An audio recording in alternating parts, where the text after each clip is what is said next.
Let's do a little different kind of chord progression. Let's say we're in the key of A. Recently we've reviewed things like the 1-4-5, and we added a 6. So the sixth note in the key of A is 1, 2, 3, 4, 5, 6, F sharp. So if we do a 1, 5, 6, 4, those are incredibly common as we were talking about in the key of G. So that's a 1, E, or a A. The 5 is E. The 6 is F sharp minor. The 4th is D.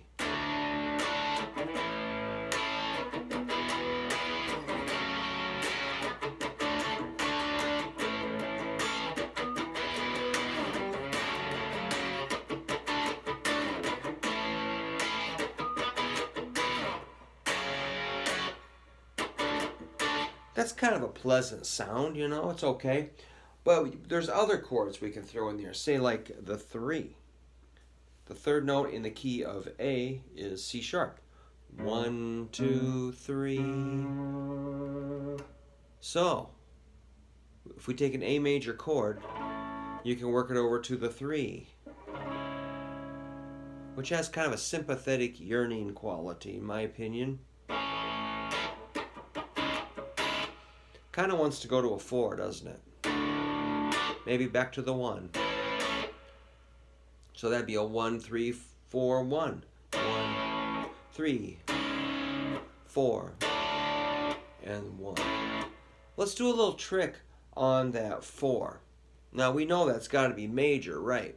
Of course we do. Because in the key of A, you got to have that F sharp. If we did it on the major third of the D, if we flatted that, you'd have a F, which is not in the key of A major. But who says we are going to follow the rules? That's just a suggestion.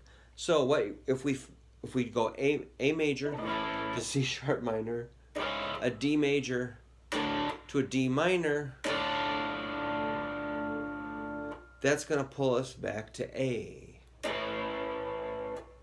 A, C sharp minor, D major, D minor, A. Then you can maybe go to the F sharp minor, which is the 6. So that would be a 1, minor 3, a major 4, a minor 4, a 1, to a minor 6. But you could also make that minor 6 major. So we could go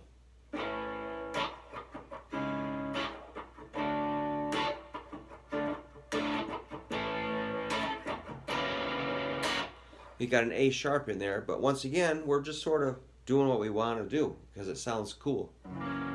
If you want that more powerful pushing sound, that's kind of pushing us over to say like a B minor perhaps, which happens to be the 2 chord of A. The second chord in the key of A, or the second note, is B.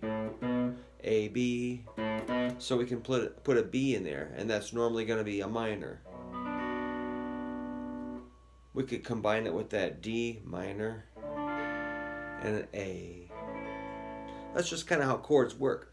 Major, A major, C sharp minor, D, A, F sharp minor, maybe F sharp major to a B minor, a D minor, and an A. Pretty simple. But I just study a lot of Beatles songs, and songs I think are fairly well done and slightly interesting chord progressions, and that's where you start picking up these patterns. Combine it with a little tiny bit of theory, and you really understand a lot of popular music. So it's not a really big mystery of a chord progression of a popular song. You're going to be hitting stuff like that all day long. Those simple, one chord kind of leads you to the next, and it could be even more outside of the scale than what I did. Of course, you could get really far out, But I keep it pretty simple, you know. Anyway, that's an idea. And please subscribe. Thank you.